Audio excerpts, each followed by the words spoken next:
할렐루야. 서로 고백하십니다. 주여 감사합니다. 주여 고맙습니다. 주여 사랑합니다. 주여 행복합니다. 그렇게 되시길 축복합니다. 우리 사도신경을 예배 드리실 때 손을 이제 가슴에 얹고 고백하시잖아요. 사도신경 속에 두 사람의 이름이 나옵니다. 첫 번째 이름은 성령으로 잉태하시고 그 다음에 누구에게 나시고 동정녀 누구? 마리아에게서 어떻게 하셨죠? 나시고 그 다음에 바로 이어서 본디오 누구에게? 빌라도에게 어떻게 하셨죠? 돌아가시고 이 두 사람의 이름이 굉장히 대조적입니다. 한 사람은 여성이고 한 사람은 남성입니다. 마리아를 통해서 예수 그리스도가 이 땅에 육신의 생명이 시작이 된 거죠. 생명의 역사가 마리아를 통해서 이루어지게 됐고, 빌라도를 통해서는 바로 무슨 역사가 일어나게 됐는가? 그 생명의 예수 그리스도로 죽입니다. 그래서 마리아를 통해서는 살림의 역사가 나타났고, 빌라도를 통해서는 살림의 역사가 멸망으로 끝나는, 이게 사도행전 속에 이 두 사람의 이름이 어떤 의미에서 이 세상의 모든 인류에 대한 대표적인 그런 두 가지 타입의 모습이에요. 여러분, 예수 그리스도 안에서 생명의 예수 그리스도가 내 안에 들어오면 우리가 마리아처럼 생명을 잉태합니다.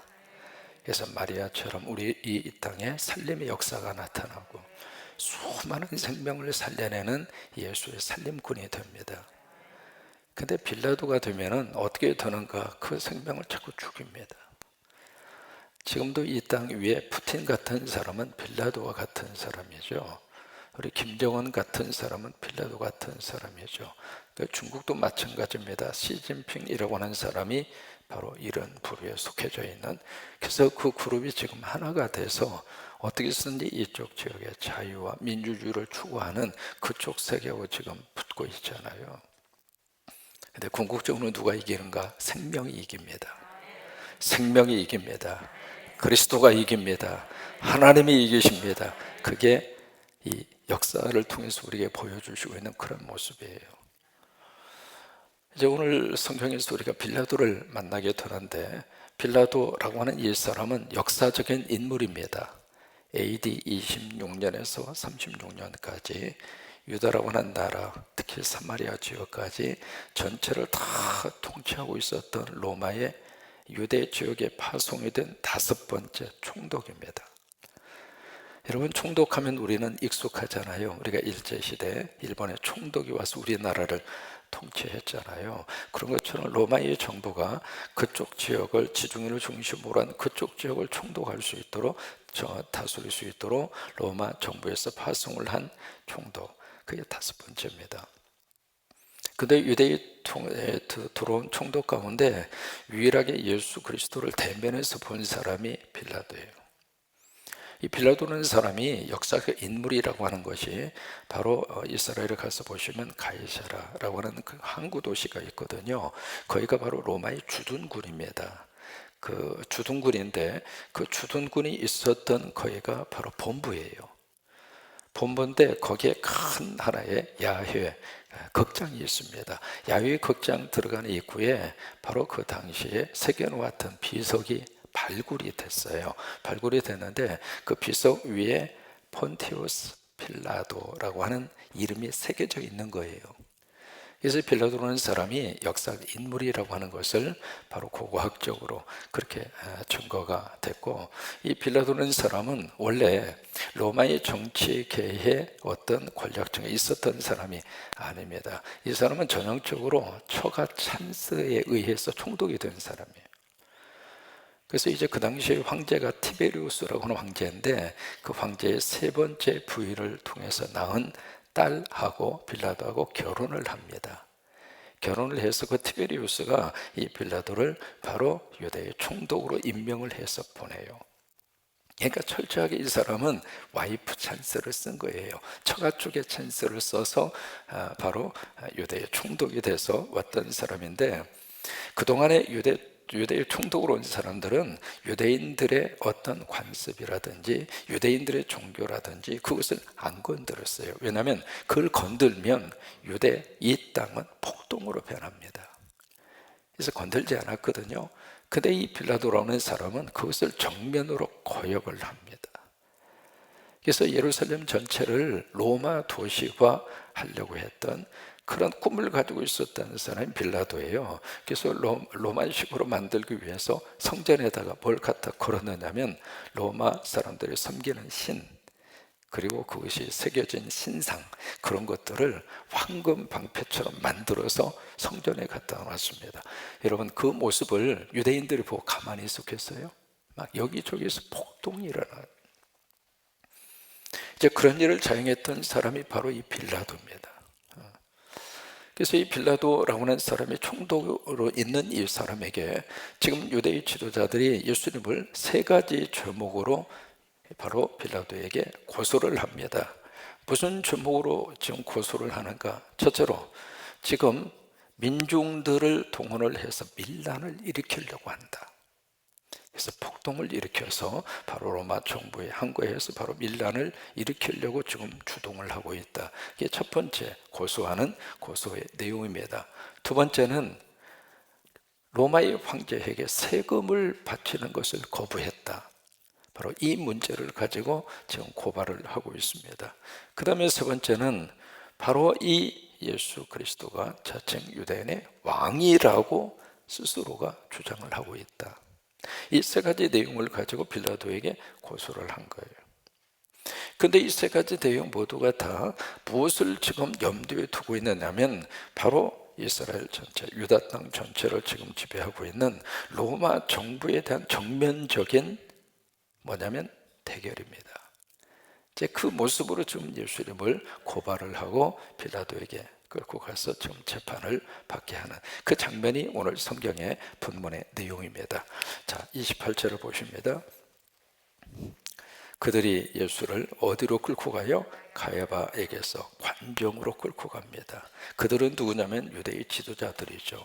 바로 바리새인과 서기관, 바로 그런 부류의 사람들입니다. 이 부류의 사람들이 예수님이 대제사장 가야바에게서 1차적으로 신문을 받고 이 예수님을 끌고 어디로 가는가? 관정으로 갔다. 이 관정이라고 하는 것은 로마의 총독이 거하고 있는 장소, 그 장소를 관정이라 그래요. 원래는 본부가 가이사랴에 있거든요. 그리고 거기 있어야 되는데 이게 6월절이라든지 77절이라든지 초막절이라든지 그 유대인들의 3대 절기가 되면 이 예루살렘 지역에 수없이 많은 사람들이 그쪽으로 몰려들어요. 그래서 이 총독이 가이사랴라고 하는 본부에서 예루살렘으로 잠깐 그의 그 집무실을 잠깐 옮깁니다. 그래서 여기 관정이라는 말이 그래서 나온 거예요. 그래서 이제 관정으로 끌고 가요. 끌고 가는데 여기서 시간을 지금 밝히고 있습니다. 시간이 언제죠? 새벽입니다. 여러분, 새벽이 두 가지의 종류로 나타나요. 여기 있는 사람들은 이 새벽에 사람을 죽이려고 지금 예수님을 끌고 가는 거예요. 새벽에 하나님 앞에 기도하고 새벽에 하나님 앞에 이 새벽에 제단을 쌓는 여러분들은 생명을 살리는 사람들이에요. 근데 이 사람들은 죽이려고 하는 사람들이에요. 여러분, 새벽에 영성이 살면 하나님이 우리의 영혼을 살리시고, 새벽에 영성이 살면 하나님이 우리들의 가정을 살리시고, 새벽에 영성이 살면 하나님이 우리 자녀들 책임지시고, 여러분 믿으시면 아멘. 저는 일생을 목회하면서 새벽에 얼마나 복이 있는가, 이 새벽에 얼마나 하나님의 역사가 나타나는가, 그것을 저는 온몸으로 깨달은 사람. 지금도 잊지를 못합니다. 처음 미국에 들어가서 거기에 이제 작은 교회에서 같이 사역을 하고 있는 가운데 그 목사님이 1년에 한 6개월 정도를 세계 선교를 위해서 강단을 피우세요. 그래서 그 시간에 이제 제가 새벽 기도를 인도하고 예배를 인도하는데 한 번은 새벽같이 이렇게 예배하고 있는데 한 한 중년의 여자분하고 따님하고 오셔서 그 새벽기도에 참석하신 거예요. 그래서 이제 끝나고 나서 어떻게 돼서 오셨어요? 그랬더니 그 따님이 눈에 심각한 질환이 있어서 한국에서 고칠 수 없어가지고 미국까지 오신 거예요. 치료받기 위해서. 그래서 그 소식을 듣고 같이 간절히 기도했죠. 그리고 새벽에도 계속 나오셨는데 신기하게도 그 딸의 눈에 질병이 싹 나은 거예요. 그게 이제 제가 처음 미국 가서 새벽 기도를 통해서 받은 하나님의 기적이었습니다. 그러니까 병든 자만 치유해 주시는 것이 아니라 새벽을 통해서 부부의 관계를 회복시켜 주시고 가정을 회복시켜 주시고 그런 일들을 참 많이 봤습니다. 여러분, 성경에 있는 말씀대로 새벽 기도를 누가 했는가? 주님이 하셨잖아요. 마가복음 1장 35절 말씀 따라서 한번 하십니다.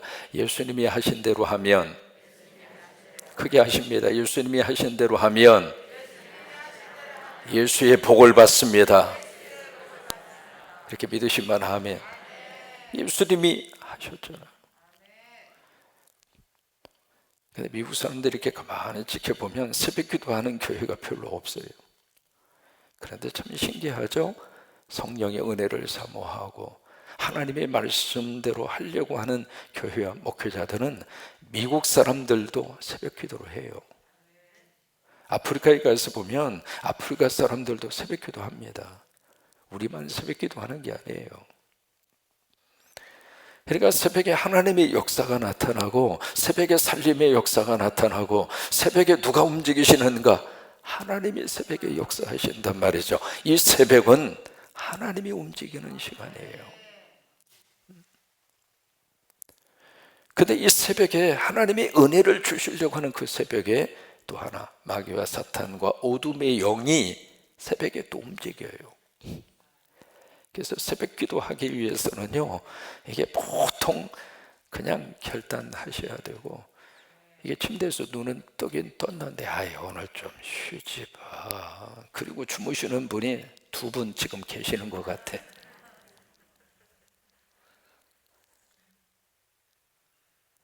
성령님이 도와주셔야 새벽의 영성을 이어갈 수 있는데, 저는 그래서 이 새벽 기도 시간에 너무 사실은 사랑하고 새벽 기도 시간에 너무 좋고, 또 개인적으로 새벽 기도 시간에 이 성경 전체를 강의할 수 있어서 너무 행복하고, 아마 거의 목회 마무리 때쯤 되면은 성경 전체를 다 강의를 할 수가 있을 것 같아요. 새벽 시간 외에는 그렇게 할 수 있는 시간이 없어요. 바로 여기 예수님을 죽이려고 하는 사람이 어느 때 움직이고 있는가? 새벽에 움직이고 있는 거예요. 여러분, 성령께서 우리와 함께 하셔서 살리는 역사가 새벽에 일어나기를 바라고, 나은 사람이 깨어서 기도하면 우리 가정이 산다면, 나은 사람이 새벽에 제단을 지켜서 우리 후손들이 잘 된다면 우리 할 수 있잖아요. 그죠? 우리가 깨어서 기도해서 우리 북한에 지금 코로나가 환자가 몇 명이 발생됐는지 아무도 몰라요. 잠깐 새어 나오는 그 통계가 10,000,000명입니다. 그러면 그 코로나를 통해서 죽은 사람이 과연 몇 명이나 될까? 무슨 50명 죽고 1명 죽고 있을 수가 없잖아요. 백신도 안 맞고 그 열악한 환경 속에 있는 그들이, 그러니까 지금 저 땅에는 어둠의 영이 꽉 차 있는 거예요. 우리가 새벽에 깨어나서 그들을 위해서 도구하고 그들을 위해서 간구하고, 그 기도를 하나님이 들으셔서 살림의 역사로 하나님 복 주실 줄로 믿습니다. 그래서 바로 새벽이라고 하는 시간을 여기다가 밝히고 있습니다. 그러면서 28절 말씀에 그들이 누구냐면 바로 예수님을 끌고 온 유대의 종교 지도자들이잖아요. 더럽힘을 받지 아니하고 유월절 잔치를 먹고자 하여 관정에 들어가지 아니하더라. 참 여기 아이러니컬한 것을 봅니다. 여기에 관정은 바로 총독이긴 하지만 이방인이잖아요. 근데 유월절이라고 하는 거룩한 절기가 있어요. 그러니까 이방인하고 접촉을 하면 유월절 잔치에 참여를 못해요. 그래서 유월절이기 때문에 자기들이 부정타기가 싫어서, 더럽힘을 당하기 싫어서 거기까지 예수님을 끌고 와서 문 앞에서 그 로마 총독의 집을 안 들어가는 거예요. 그 정도로 유월절을 철저히 지키려고 했던 사람들이 유대의 지도자들입니다. 여러분, 유월절은 우리 기억하고 있잖아요. 임방과 문설주에 피가 발라져 있었죠. 그리고 유월절은 그 고기를 먹어요. 그 피를 보고 죽음의 사자가 지나갔어요. 그것은 양의 피가 아니죠. 예수 그리스도의 보혈의 피를 의미하잖아요. 보혈의 피가 있으면 죽음의 사자가 지나가요. 우리 자녀들의 가정 앞, 여러분 자녀들이 있는 그 방 앞에서 임방과 문설주에 보혈의 피를 바르세요. 우리 자녀들이 멀리 있다면 그 자녀들을 마음으로 품고 그 자녀들을 위해서 임방과 문설주에 보혈의 피를 이렇게 바르세요. 그래야 이제 어둠의 영이 자녀들 속에 왔다가 지나가요. 동성연애자의 이 나쁜 이 흐름들이 우리 자녀들에게서 지나가고, 그러니까 그게 이제 유월절의 의미잖아요. 그리고 이제 고기를 먹습니다. 예수 믿는 것은 무엇을 의미하는가? 바로 유월절 양으로 오신 예수 그리스도 보혈의 피를 우리가 믿는 것이고, 그리고 어린 양 예수 그리스도를 우리가 성찬을 통해서 먹는 것처럼 말씀으로 먹고 설교로 먹고 찬양으로 먹는 것이 예수 믿는 거예요. 근데 여기 있는 이 사람들은 유월절을 그렇게 거룩하게 지키려고 했던 이 사람들이 유월절 어린 양으로 오신 예수 그리스도를 어떻게 하고 있는가? 죽이려고 하고 있어요. 사람이 눈이 열리지 않으면 앞에 정면에 있음에도 불구하고 안 보이는 거예요. 그 모습을 바로 여기서 볼 수 있습니다. 그러니까 거기 그 유대 총독 그 집 앞에서 시끄러운 소리가 나니까 29절을 보시면 빌라도가 밖으로 나옵니다. 이 도대체 무슨 일인가 싶어서. 그래서 이제 밖에 나와서 그들에게 물어요. 야, 무슨 일로 이 사람을 끌고 왔느냐고. 그러니까 30절에 대답을 해요. 이 사람은 행악자라고, 큰 범죄한 범죄자라고. 이 사람이 누구냐면 예수님이잖아요. 예수님을 범죄자라고, 행악자라고 그렇게 고발을 합니다. 우리가 성경을 통해서 우리가 알고 있는 것처럼 예수님 무슨 악을 얼마나 행하셨습니까? 병든 자를 치유하고 가난한 자를 일으켜 세워주고, 인격적인 그 대우를 받지 못하는 사람들의 인격을 하나님의 형상대로 존중해주고, 눌린 사람들을 그들에게서 해방시켜 주시고, 이게 주님이 하신 일이잖아요. 근데 그 일이 어떻게 그들의 눈에는 행악자로 보이고 범죄자로 보였을까? 이것이 기득권을 가진 사람들의 시각이에요. 힘없는 사람들을 눌러서 힘없는 사람들이 아무 말도 못하고 힘 있는 사람들이 시키는 대로 그냥 굴종하고 복종하게 하고, 그 속에는 인격도 인간도 존엄성도 아무것도 없어요. 지금 푸틴이 보여주고 있는 것이 바로 그런 모습들이에요. 그런데 그런 속에서 복음은 우리들에게 다시 한번 한 개개인이 가지고 있는 인격과 한 개개인이 가지고 있는 인간의 소중함과 존엄성을 그냥 일깨워 주는 것이 바로 기독교예요. 여러분, 한 분 한 분은 소중한 분이에요. 가졌든 못 가졌든 아무 의미 없어요. 많이 배우시든 그렇지 못하든 그것도 아무 상관이 없습니다. 나라고 하는 이 존재 자체가 너무 귀해요. 따라서 말하십니다. 나는 귀한 존재다. 그래요. 여러분, 한 분 한 분은 너무 귀해요.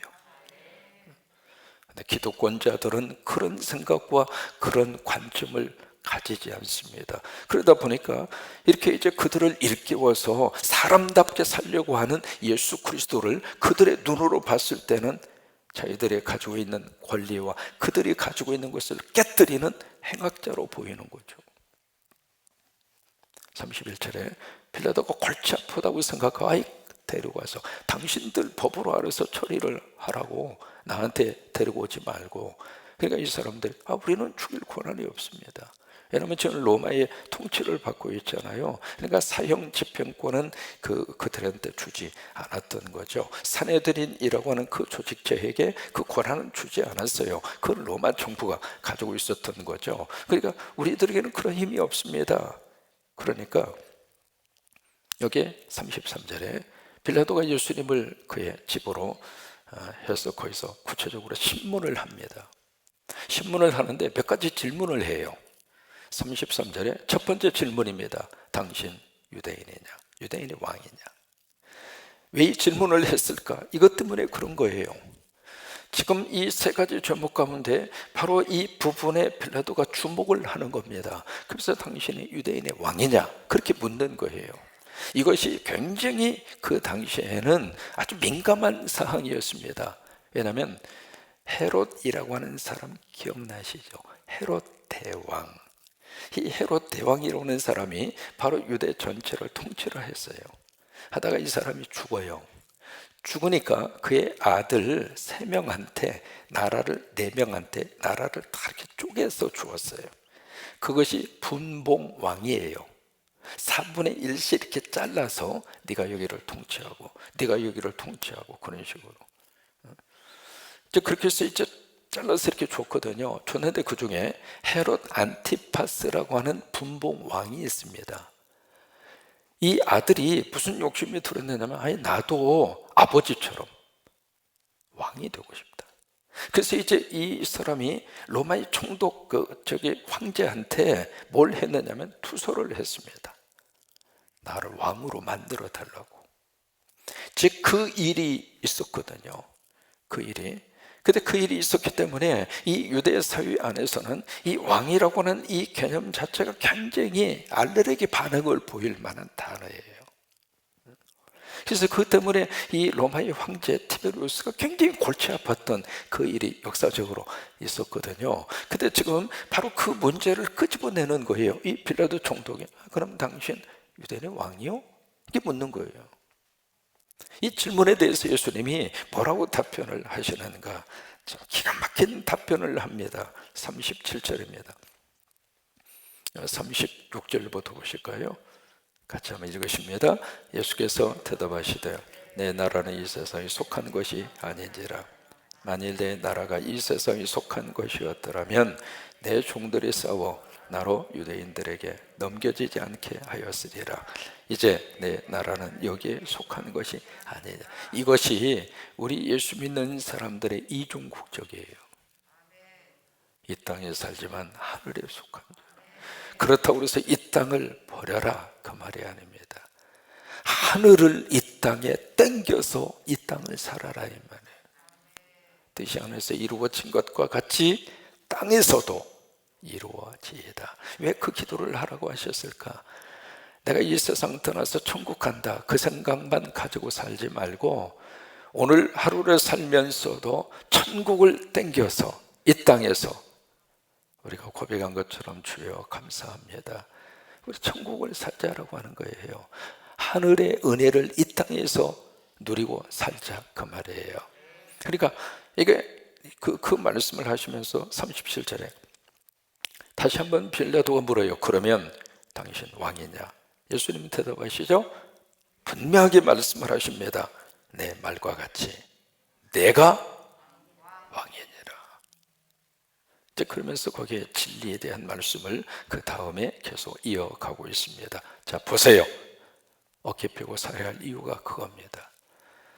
예수 믿으면 예수님이 내 안에 계세요. 근데 그 예수가 나는 왕이다 이 말이에요. 그 의미가 어떤 의미를 가지고 있는가 우리는 다 믿고 있고 알고 있잖아요. 세상적인 정치적인 권력을 잡기 위한 그것은 세상 사람들의 생각이고 우리 예수 그리스도를 통해서 예수님이 고백하시는 내가 왕이다 라고 하는 이 말씀의 의미가 어떤 의미를 가지고 있는가 우리는 알잖아요. 그렇기 때문에 우리가 예수 그리스도를 믿고 믿음 안에서 당당하게 살고 어깨 펴고 살고 세상 때문에 기죽지 마시고 세상 것 때문에 우리가 코가 석자나 빠져서 그렇게 살지 말고 오늘 하루를 예수 안에서 왕 되신 예수 그리스도를 모시고 목회를 하다가 보면 수없이 많은 사람들을 만납니다. 그 가운데는 세상적으로 잘 나가는 사람도 있고, 그래도 그들 앞에 기가 죽지 않는 것은 내 안에 왕 되신 예수 그리스도가 내 안에 있단 말이에요. 우리가 그 믿음의 자존심을 놓치지 말고 그 믿음의 자긍심을 가지고 당당하게 사세요. 그러니까 38절에 빌라도가 세 번째 던지는 질문입니다. 진리에 대한 말씀을 하시니까 진리가 무엇이냐? 진리를 알고 싶어서 던진 질문이 아닙니다.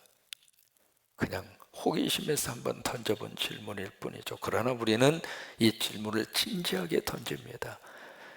예수님이 우리가 기도하는 시간도 같지만 말씀을 우리가 강의하는 이유가 이겁니다. 도대체 진리가 뭐냐? 우리가 와서 내 소원을 하나님 앞에 아뢰고 그 기도에 대해서 응답받는 그것도 우리에게 소중하지만은 그 기도조차도 진리 안에서의 기도이어야 우리에게 복이 됩니다. 그래서 우리가 이 말씀을 들으면서 이 성경 전체 우리가 들고 다니지만 이 말씀의 깊이와 말씀의 어떤 맥을 놓치는 경우들이 있잖아요. 그래서 적어도 신앙생활 하면서 창세기부터 계시록까지 적어도 강의 설교는 한 번 정도는 들어야 되지 않겠는가.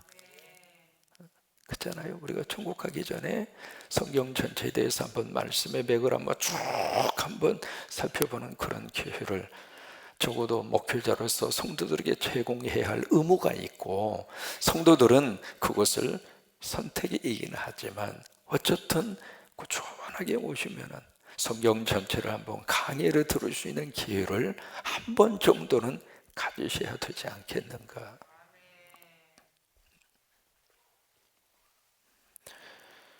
39절입니다. 바로 여기 이제 사면령에 대한 부분이 나옵니다. 그래서 6월절 명절이기 때문에 사면권 행사를 지금 하기 위해서 이 총독으로서의 사면권을 지금 행사하기 위해서 이 질문을 하는 겁니다. 그러자 40절에 그들이 소리를 지릅니다. 누구를 사면시켜달라고 그러죠? 바라바를 사면시켜달라는 거예요. 거기 한 가지 이해를 하시기 바랍니다. 이 바라바가 끝부분에 보시면 뭐라고 소개되어 있어요? 강도라고 되어 있습니다. 오해를 하시거든요. 이 강도는 우리가 생각하는 강도가 아닙니다. 막 총 들고 들어가서 뭘 뺏고 그런 강도가 아니에요. 여기 강도라고 표현되어 있는 이 단어 자체가 게릴라라고 하는 뜻이에요. 게릴라. 뭐냐면 지금 로마가 와서 그 나라를 통치하고 있잖아요. 그래서 이 바라바는 누구냐면 지금 우리식으로 말하면 독립운동가입니다. 일제시대에 있었던 독립투사, 그게 바로 바라바예요. 그래서 유대인의 입장으로서는 바로 이 자기들을 위해서 로마 정부에 대항을 해준 사람이잖아요. 자기들을 위해서 대신 독립을 위해서 싸워준 사람이니까 그래서 바라바를 선택한 거예요. 그러니까 오해가 없으셨으면 좋겠습니다. 그렇게 해서 이제 빌라도의 재판이 여기서 쭉 이루어지고 있습니다. 오늘 성경을 통해서 하나님이 이제 뭘 지금 말씀을 하실까? 여기에 예수님이 십자가에 돌아가심으로 두 사람이 살아요. 첫째는 십자가 위에서 강도가 살아요. 그죠? 그때의 강도는 진짜 강도입니다. 이 바라바하고는 틀려요. 그러니까 십자가에 있었던 한편 강도가 살아요. 그 다음에 두 번째, 예수님이 십자가를 지심으로 인하여 바라바가 살아요. 그죠? 이게 두 사람이 살아요.